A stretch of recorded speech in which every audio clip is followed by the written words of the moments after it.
Bhagavad Gita as it is, chapter 4, text 34. Tadvidhi pranipatena pariprashnena sevaya upadekshanti te jnanam jnaninas tattvadarshinaha tadvidhi pranipatena pariprashnena sevaya upadekshanti te jnanam jnaninas tattvadarshinaha tadvidhi pranipatena pariprashnena sevaya upadekshanti te jnanam jnaninas tattvadarshinaha.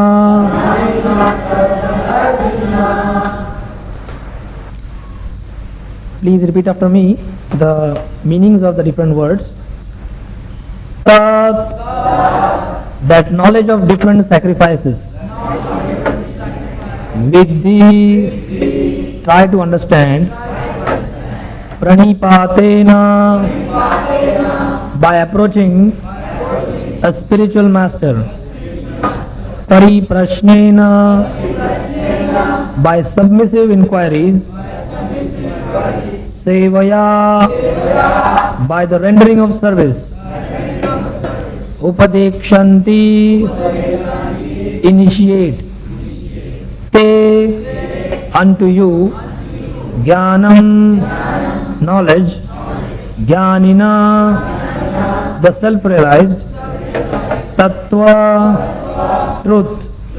Darshinaha, the seers. Translation: just try to learn the truth by approaching a spiritual master. Inquire from him submissively and render service unto him. The self-realized soul can impart knowledge unto you because he has seen the truth. Please repeat the translation. Just try to learn the truth by approaching a spiritual master. Inquire from him submissively and render service unto him. The self-realized soul can impart knowledge unto you because he has seen the truth. Purport by His Divine Grace A.C. Bhaktirasamrit Swami Srila Prabhupada. The path of spiritual realization is undoubtedly difficult. The Lord therefore advises us to approach a bona fide spiritual master in the line of disciplic succession from the Lord himself.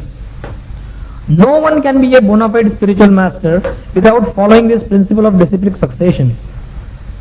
The Lord is the original spiritual master, and a person in the disciplic succession can convey the message of the Lord as it is to his disciple. No one can be spiritually realized by manufacturing his own process, as is the fashion of the foolish pretenders. The Bhagavatam says, Dharmam hi sakshad bhagavat pranitam. The path of religion is directly enunciated by the Lord. Therefore, mental speculation or dry arguments cannot help one progress in spiritual life. One has to approach a bona fide spiritual master to receive the knowledge. Such a spiritual master should be accepted in full surrender, and one should serve the spiritual master like a menial servant without false prestige. Satisfaction of the self-realized spiritual master is the secret of advancement in spiritual life. Inquiries and submission constitute the proper combination for spiritual understanding. Unless there is submission and service, inquiries from the learned spiritual master will not be effective. One must be able to pass the test of the spiritual master, and when he sees the genuine desire of the disciple, he automatically blesses the disciple with genuine spiritual understanding.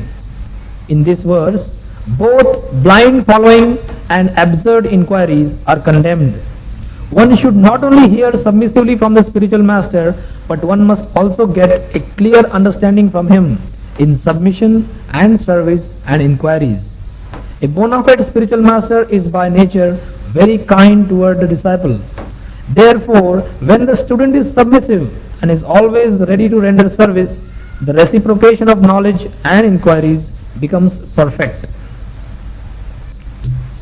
So, as we are going through the various important verses of the Bhagavad Gita, today we are discussing the importance of a spiritual guide in your own personal life. In this fourth chapter, which is entitled Transcendental Knowledge, Sri Krishna is giving various kind of information to Arjun, and at this juncture he is advising him that you just try to learn the truth by approaching a spiritual master. Inquire from him submissively and render service unto him. These two things are required at the same time. You have to ask him questions and you have to render some service. The self-realized soul, Tattvadarshi, he only can impart knowledge unto you because he has seen the truth. So the way in which the knowledge about the truth is imparted is given example of his spiritual master. And in this way, this succession goes directly to the Lord himself. The Lord is the original spiritual master. We come across this quotation, Krishnam Vande Jagat Guru. So how is the Lord the original spiritual master? Because he is the original source of this knowledge. And it is said that no one can be a spiritually realized soul by manufacturing his own process.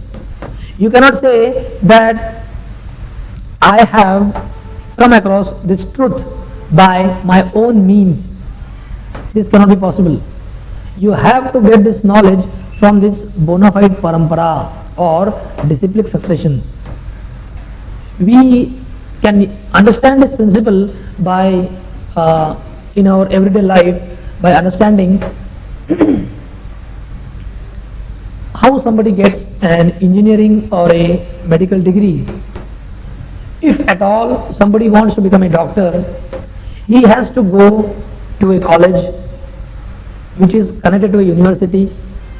He has to learn the subject under the guidance of a person who has himself learned this subject under somebody else. So the person who has taken admission to a medical school, he can be said to be a shishya or a disciple. The person from whom he is learning is his spiritual master, and the way in which this knowledge is given, it can be compared to the disciplic succession.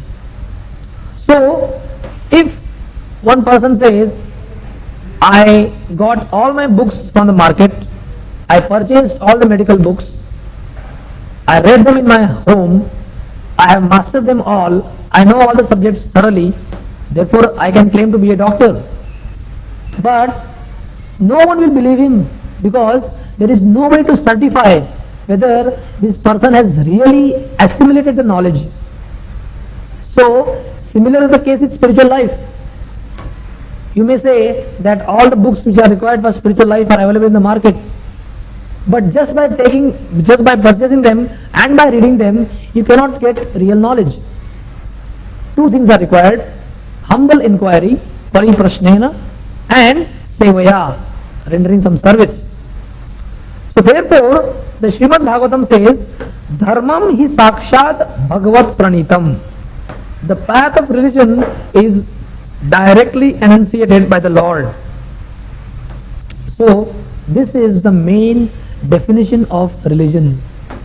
Today we find this very word religion, it arouses different kinds of sentiments. Some say that this is a very outdated concept. We don't need religion at all. What they mean is, the way religion is conveyed to the people nowadays, that kind of religion is not needed. Or People might say we want a different kind of religion. The kind of religion which is prevalent nowadays just causes tension, just causes discontent, causes disharmony. So what is the exact kind of religion which we want, which is needed? The Bhagavatam says, Dharmam hi sakshat bhagavat pranitam.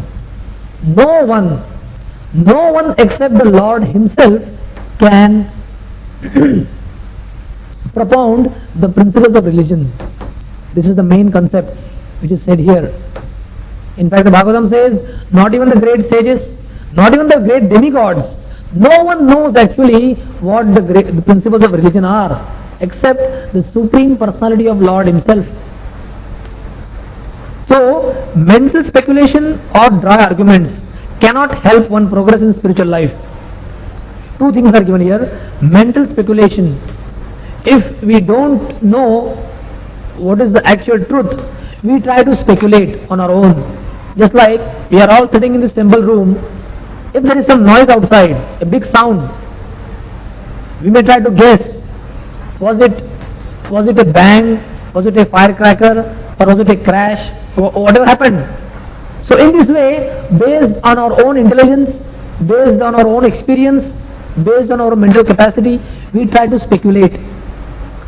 And therefore, we find many people, they are very qualified from the material point of view. They may have big degrees. They may be leaders in their own fields of politics, social service, material science, or whatever, economics. But in the spiritual arena, they cannot use this mental speculation to understand what God is. So therefore, people say that mostly God is a concept which came because people wanted some kind of support. Man has to have some kind of support in life, and therefore he has invented this idea of God. There are some poets who say it is such a beautiful concept. They agree it's a very beautiful concept, and they say man has to have some kind of solace. There should be somebody who will try to wipe away your tears. Therefore, when every day brings its agony, every day is full of suffering, you have this kind of concept of God. Okay, no problem.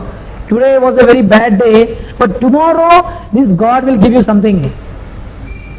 So, in their respective ways of understanding who God is, they try to speculate. There are even some scientists who claim that their astronauts, using their own engineering technology, they have gone way high up in the space and they haven't seen any God. So everyone says God is up there, but they don't find any God there. So in this way, we either go on speculating or we go on arguing. So Prabhupada says this kind of mental speculation and this kind of dry arguments, you can never know. In fact, most of the knowledge which is gathered today is in the form of surveys. You may find that such and such type of people who have such and such source of income, how do they spend their money? So nowadays even in the newspapers they ask your opinions.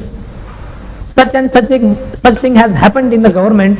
Do you think it's good or do you think it's bad? This person who is a film star, he has been caught with some arms. Is this good or is this bad? Today's film songs are very vulgar. Are they good or are they bad? So in this way, in this Kali Yuga, which is said by the very scriptures, Prayena Alpayusha Sabhya Kalavasmin Yuge Jana Manda Sumanda Matayo Manda Bhagya Upadruta. What a irony! This same age, which is said by the scriptures that people are very short-lived. Prayena Alpayusha Sabhya Kalavasmin Yuge Jana Manda Sumanda Matayo. They are very, very lazy on this path of self-realization. Sumanda Matayo, very ill-equipped. These brain cells, grey cells are very, very less. There is very less grey matter to understand spiritual life.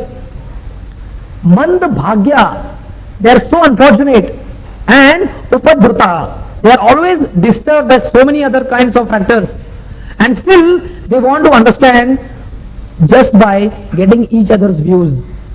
So if out of 100 people, 60 people say that such and such thing has happened is good, so it is accepted as good. Similarly, they just ask people, what do you think? What is your idea of God? And people say, my idea of God is a person who is all loving. My idea of God is a person who is full of light, who is full of knowledge. It may be very interesting to note that some years ago, a survey, it's very popular in America, and many thousands of people are asked, what are your chances of going to heaven? And what are your chances of going to hell? Of the people surveyed, everyone almost had so many vices, so many bad habits, but almost 70 to 80% people said their chances of going to heaven are extraordinarily brilliant. They had great hope that somehow or other they are going to heaven. And most of them thought that their favorite hobby was baseball or watching TV, and hell means a place where such kind of activities are not allowed. So the only conception of hell for them was where my favorite pastime of watching TV or doing something else which I like very much is not allowed. That's their conception of hell. But does it really matter? Does it really matter whether you think heaven is like this, hell is like this or not? It is like going to a jail.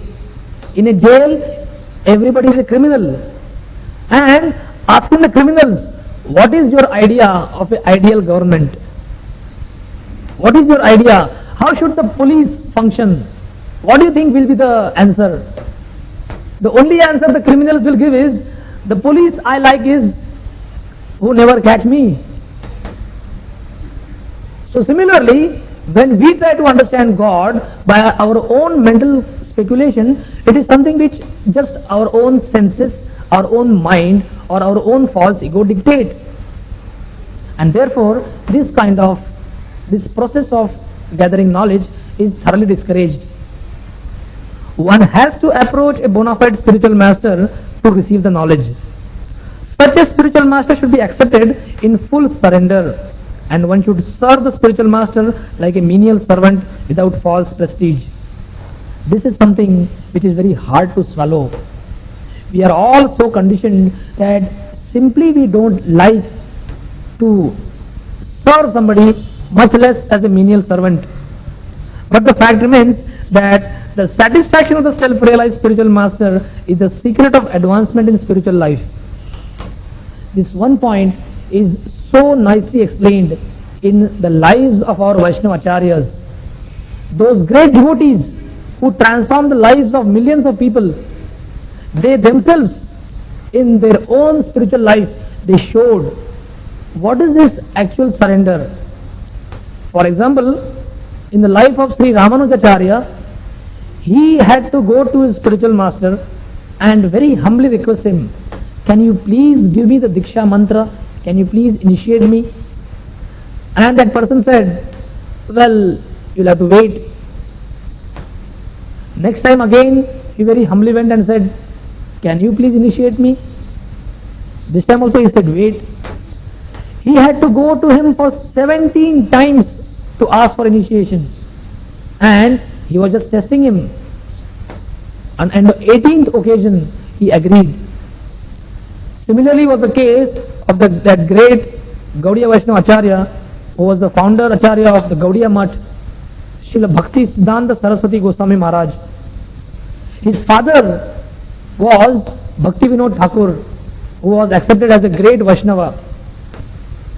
But although his father was himself in a capacity to initiate, he told him, you have to take initiation from Gaur Kishore Babaji, who was another great Vaishnava Acharya. So he went to him, to Gaur Kishore Babaji, and said, my father has instructed that I should take initiation from you. He said, since I am a Babaji, I don't have any need for disciples, I don't want any glory, I don't want anything else. I am not going to initiate anyone. So he thought, this is strange. My father has instructed me that I should go to this person and take initiation, and he is refusing. So he came back to his father and said, Gaur Maharaj is saying that he is not initiating. His father got so angry. Bhaktivinoda Thakur said, if you can't take initiation from a Vaishnava sadhu, your life is worthless. You don't enter my house unless you take initiation. So Bhaktisiddhanta Saraswati, he had no choice. He thought, if my father is saying that my life is worthless, and if my Guru Maharaj is saying that he will not initiate me, so what is the use of this miserable body? I'll just go and drown myself. So in that utter state of utter frustration, he was really going to drown himself, and without his knowledge, Gaur Maharaj was also passing by. And he saw that he is the same person who was trying to now commit suicide. So as he was about to jump, he said, hey, wait, stop. Why are you killing yourself? So he said, because you will not initiate me, and my father is saying my body is worthless unless I take initiation. So seeing his sincere desire, Gaur Maharaj, he decided, okay, I can initiate you. And he was the only one person he initiated in all his life. Similarly, Bhaktisiddhanta Saraswati himself, he was also preaching in Calcutta, and the great spiritual master, the founder Acharya of ISKCON, A.C. Bhaktivedanta Swami Prabhupada, he was going on that road with a friend, and his friend said, there is a great sadhu who has come here, why don't you come and see him? As usual, many people say, I don't have time for some sadhus, I am busy in my career or my family life.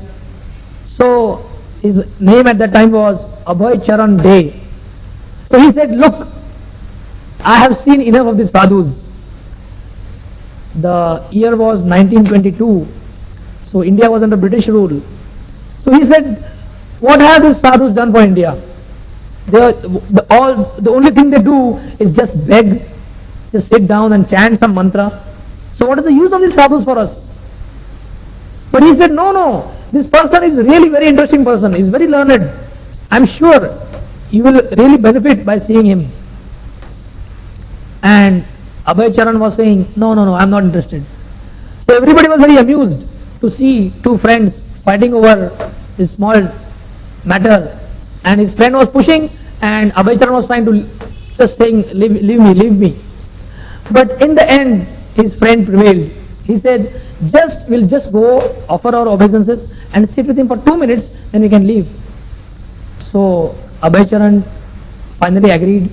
They both came on the terrace, and Bhaktisiddhanta Saraswati was sitting with some of his disciples, and Abhay Charan Day, he was trained by his father from childhood that whenever you see a Vaishnava saint, you have to offer your obeisances. So as was customary, they both offered their prostrated dandavats. As they were rising, Bhaktisiddhanta suddenly said, you are both well-educated gentlemen. Why don't you preach this message of Bhagavad Gita as was preached by Lord Chaitanya Mahaprabhu throughout the English-speaking world? Now Abhay Charan was totally surprised. He was more than surprised. He became very aggressive. He said, who is going to listen to your arguments? Who is going to listen to this Bhagavad Gita? Today India is under British rule. We are not independent. So what is the use of this Gita? So actually, as it is said in the scriptures, that one should humbly inquire from the spiritual master and one should serve him. So Prabhupada, at that time he had inquired, Abhay Charan, he had actually inquired. He said, what is the use of this Bhagavad Gita? At that time, Bhaktisiddhanta Saraswati, in his usual very grave manner, he said, there is no problem in this world except lack of Krishna consciousness. He says everything is there, and no amount of preparation or no amount of prosperity. These words really entered deep into Abhay Charan's heart. At that time, he was the follower of Gandhi. At his beck and call, he had rejected his BA degree. So he was a follower of this Swadeshi movement. He was wearing the khadi dress. So he was really thinking that when India is free, then we can go and distribute this knowledge. Then only people will really be benefited. But this person here was saying, it is all nonsense. Unless you really become God conscious yourself, how can you benefit others? So after so many years, Prabhupada, once he was giving a lecture on the Vyas Puja day of his Guru Maharaj, and he was saying that actually I was I had my own views about how India should make progress, how we should make this spiritual knowledge available. But on that day, my Guru Maharaj, he defeated me. And because he defeated me, I was so happy. From within, it appeared that a big load was removed from my heart. A big burden was removed from my heart. So he said, at that very moment, I had accepted him as my spiritual master. I thought that this movement of Lord Chaitanya is in very, very able hands. He is a really very great sadhu. So this is the way we understand that Srila Prabhupada, by his own example, he totally dedicated his life.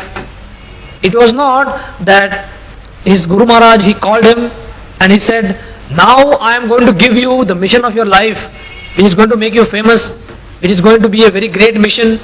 No. Just one casual remark. He just said, you are educated, you know English, so why don't you preach in English? Prabhupada took that message as his life and soul.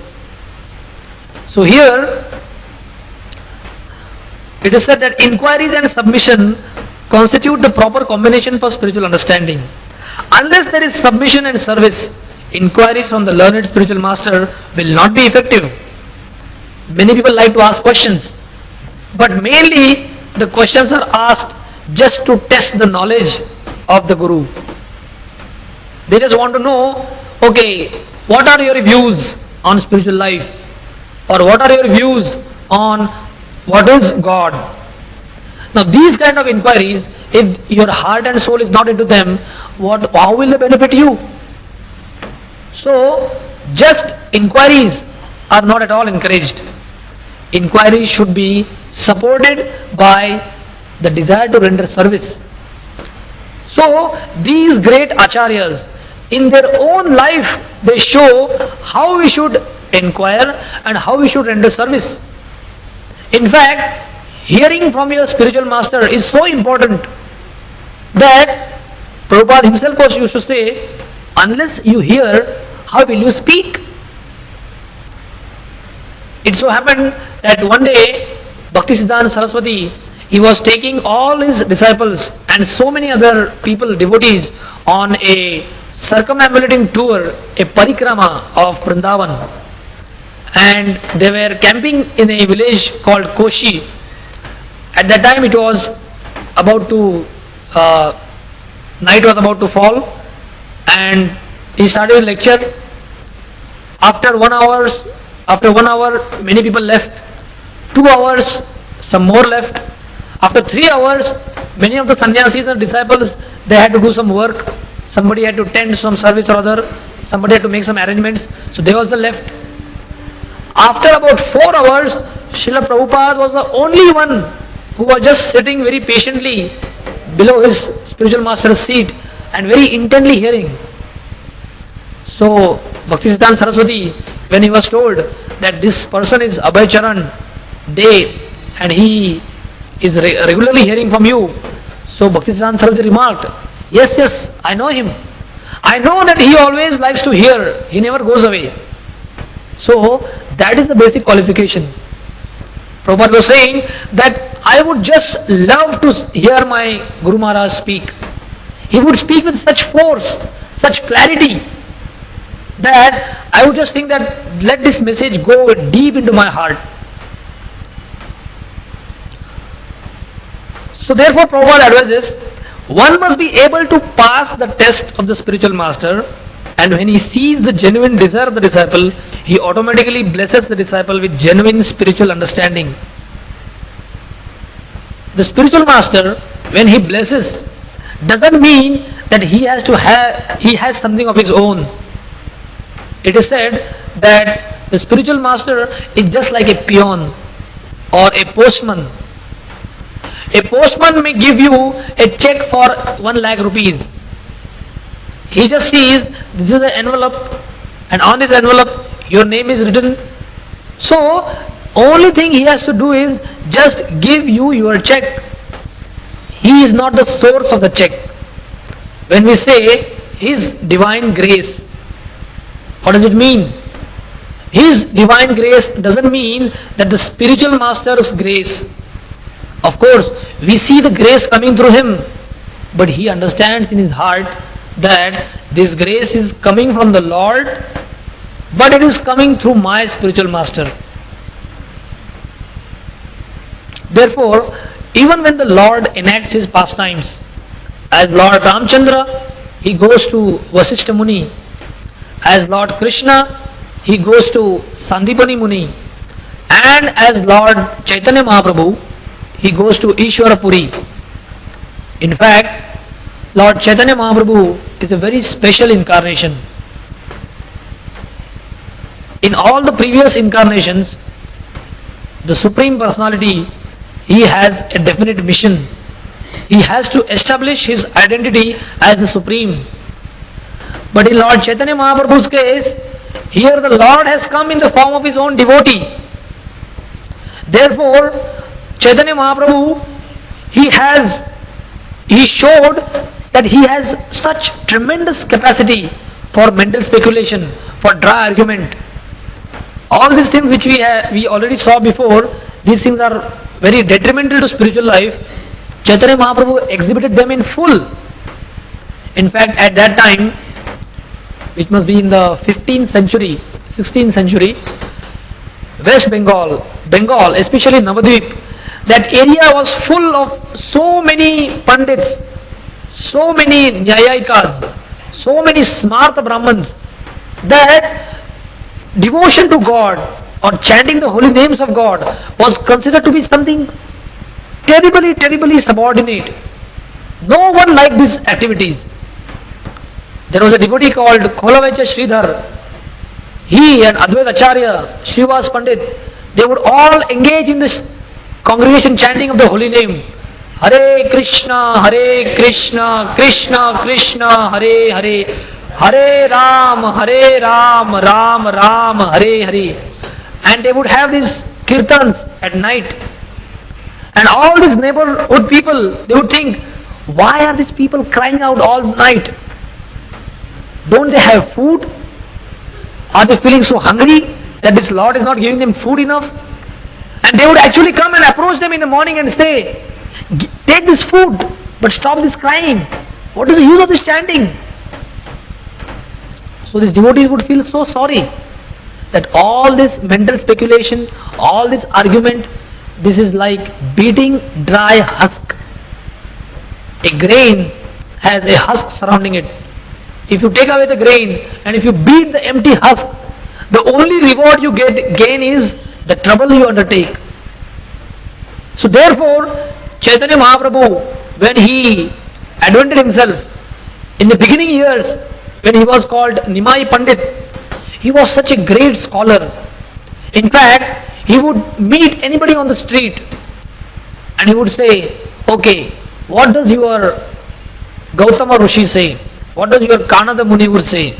Just tell me anything. Just tell me what you know about grammar. Just tell me about logic. And that person would say something. And with lightning speed, Nimai Pandit would defeat him totally in his own realm of knowledge. And that person would say, yeah, actually what you say is correct. And then Nimai Pandit would refute his own statement, saying, no, what I said was wrong. So So that person would be amazed. How can this boy, just 14, 16 years, how can he have such knowledge? And then he would refute the same statement which he made earlier. No, this is wrong, this is correct. And then they would get confused. They say, actually we don't know what to say to you. We are actually confused. So all the big, great Pandits, they would feel amazed seeing this boy. And all the devotees, they would feel, if at all he becomes a devotee of Krishna, how nice it would be. And they would ask him, why don't you chant the name of Krishna? And he would say, actually he confided to some devotees. He said, very soon I will leave all this nonsense and I would chant the name with such fervor, with such dedication that will flood the whole of Bengal.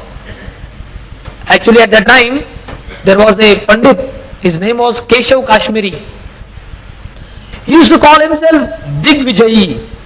Dig means direction, Vijay means the conqueror. He claimed that he can conquer all the directions. He used to go to all the big Pandits in any small village or a small state or a kingdom and say, who can challenge me? And if somebody can say that, okay, I will challenge you, he used to defeat him in minutes. And would tell him, now you have to sign this certificate that Keshav Kashmiri has defeated me and I accept him as my Lord and Master. And thus he would go to all the villages.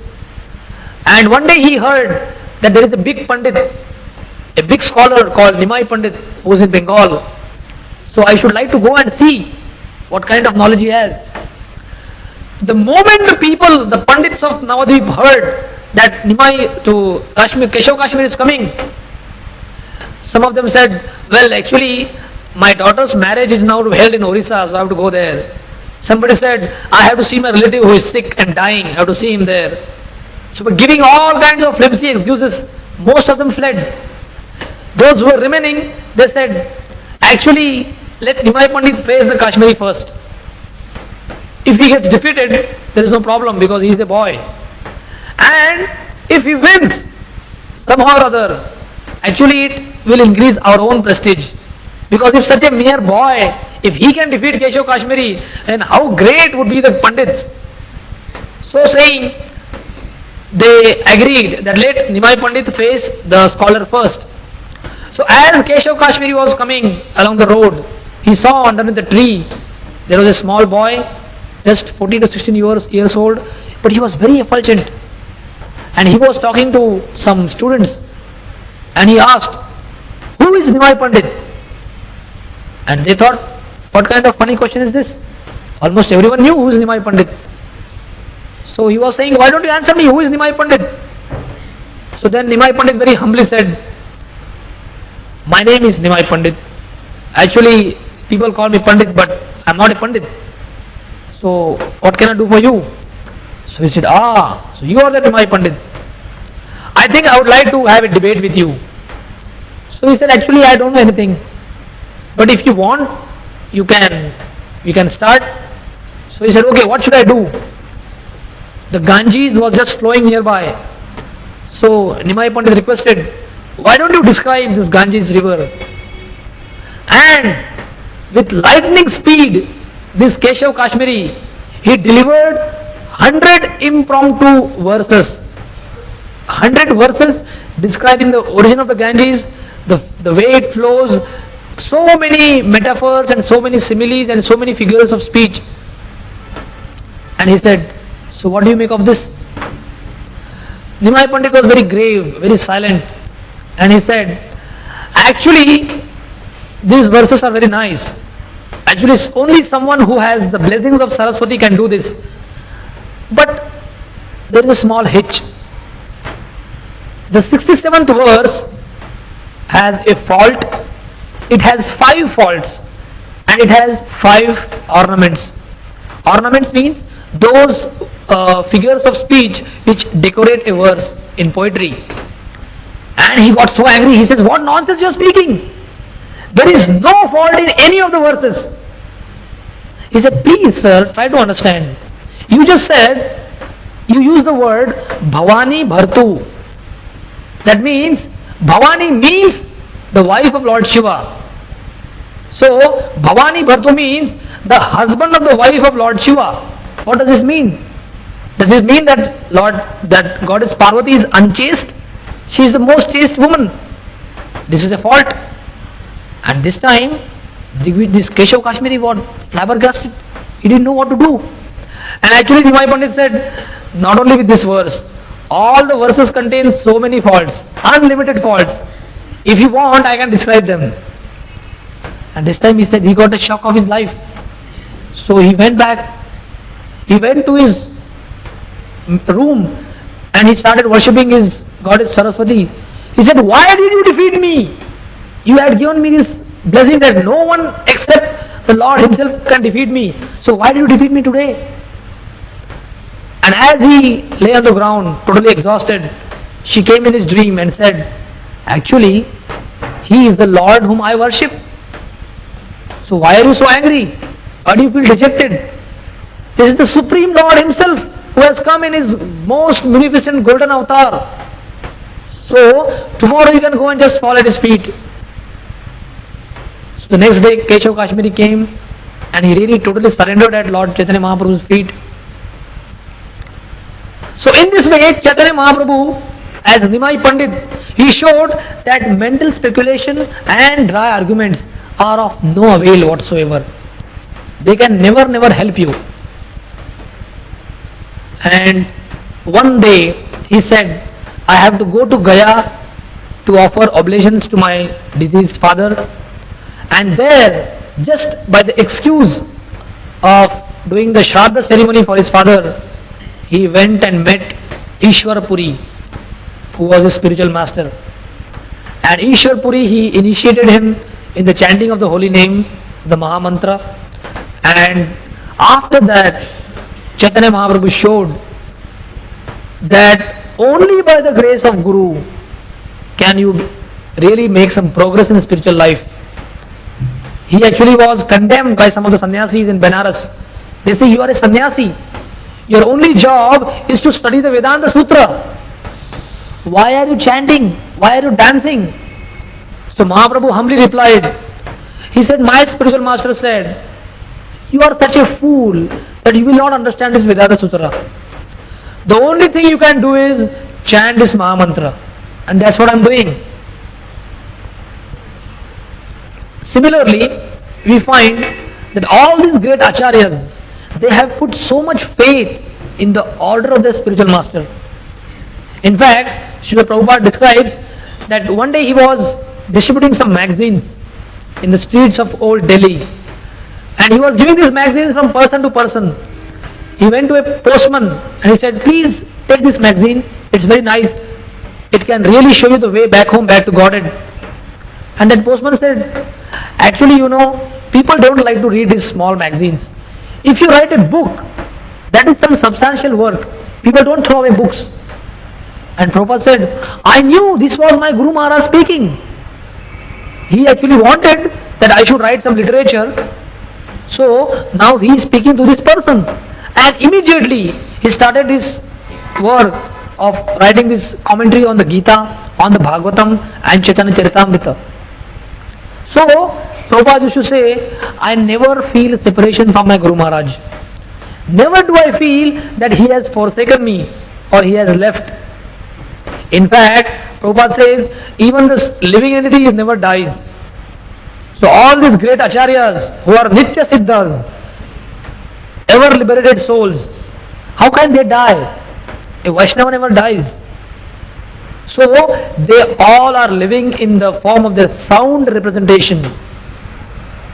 So association with a spiritual master can be had in two different aspects. One is called Vapu and one is called Vani. Vapu means the body. Vani means the speech or the words. So associating with a guru physically may not be possible all the time, because the body is subject to the laws of material nature. It has to die one day. But association with the words or association with the instructions of the spiritual master, it can never fail. So Prabhupada said, my spiritual master always is with me by his instructions. So therefore, Prabhupada writes here that one should not only hear submissively from the spiritual master, but one must also get a clear understanding from him. And this understanding you get in submission and service and inquiries. A bona fide spiritual master is by nature very kind toward the disciple. Therefore, when the student is submissive and is always ready to render service, the reciprocation of knowledge and inquiries becomes perfect. In fact, when Prabhupada took this journey from India to America, he saw some students, one person saw him and he said, can I come and sit at your classes? He said, why not? That person eventually became his disciple. And he said, the very same ship which Srila Prabhupada took from India to America was the same ship used by that person to come from America to India. So Prabhupada went to America in that ship. That same ship brought some people, some Americans from America to India. They went to Calcutta, they went to Haridwar, they went to Rishikesh, Badrinath, Kedarnath. They were all searching for a guru. They couldn't find anybody, and they frustrated. They all came back to America, and then they found that the one whom they were searching was just living the next street. So Prabhupada said, actually you never have to search your guru. The moment your desire is manifested, your desire is ripe, Krishna sends you the guru. Because we find that not a single thing in this world is far away from the place where it is needed. In fact, Krishna makes that all the material things which are needed are just right next to you. Similarly, the case with spiritual things. But unfortunately, in this dark age of Kali, this dark age of quarrel and hypocrisy, people don't know what to desire. And therefore, we just desire so many things for our own sense gratification. In fact, people think that there can be a guru for teaching music, or teaching swimming, or teaching running, or teaching chess, or whatever. There cannot be gurus like that. A guru means heavy. The little meaning of the word guru means heavy. Heavy by what? Heavy by his realization. And therefore, the Upanishads advise, Tasmad Gurum Prapadyeta Jigyasu Shreya Uttamam. You have Tasmad Gurum Prapadyeta Jigyasu Shreya Uttamam. Your inquiry should be not that how I can improve my spiritual life. Somebody says, Swamiji, please bless me. Why? So that I can improve my business, or I can improve my married life, or I can improve my this, I can improve my that.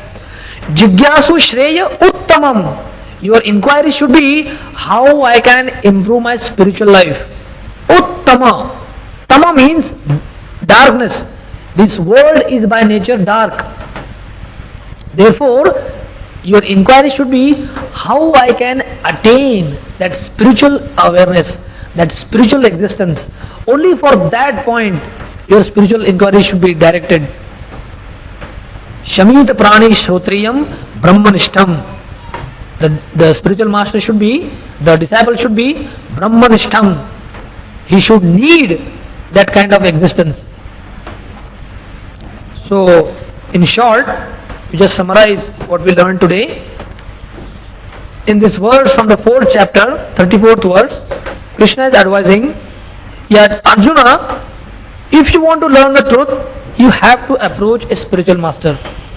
Two things are required. Inquire from him submissively and render service unto him.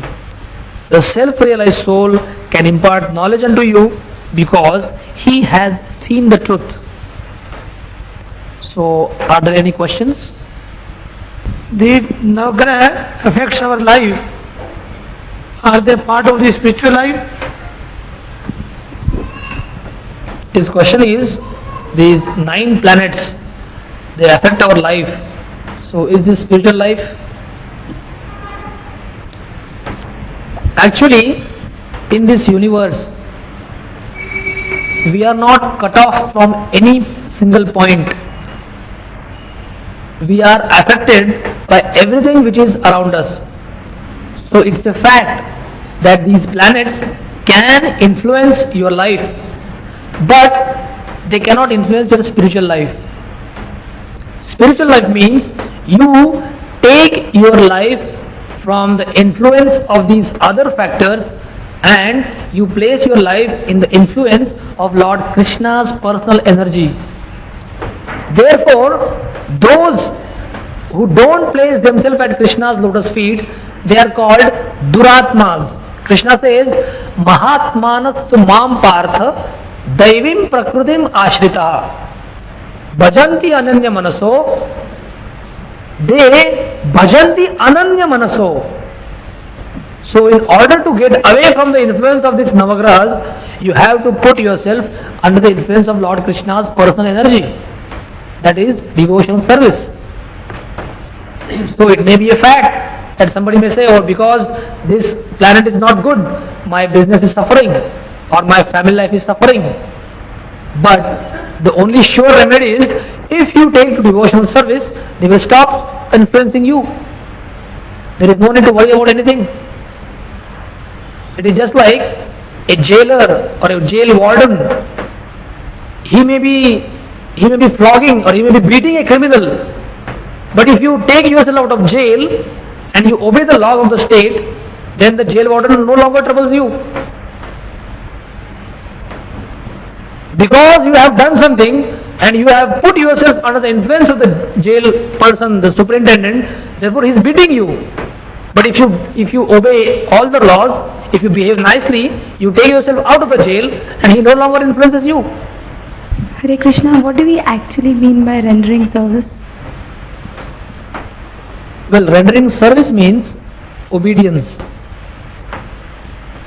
Prabhupada used to give an example that if the Guru says, bring me a glass of water, and if you think a glass of water is a very ordinary thing, I should give him a glass of milk. So you say, actually milk, I have brought milk for you. But he says, I want water. So when he says, I want water, you give him a glass of water. That is service. That is obedience. So just trying to be an obedient person is rendering service. Whatever his instructions are, you try to obey them in your own life. That is service.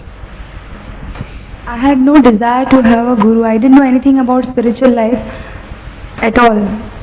So how did I get the association of a guru? Well, we may not know exactly why we come in contact with the devotees, but actually the Vaishnav, the real sadhu, he is so compassionate that by his own mercy he extends his realm of operations and he wants to give pure love. Shri Shri Radha Gopinath ki jai.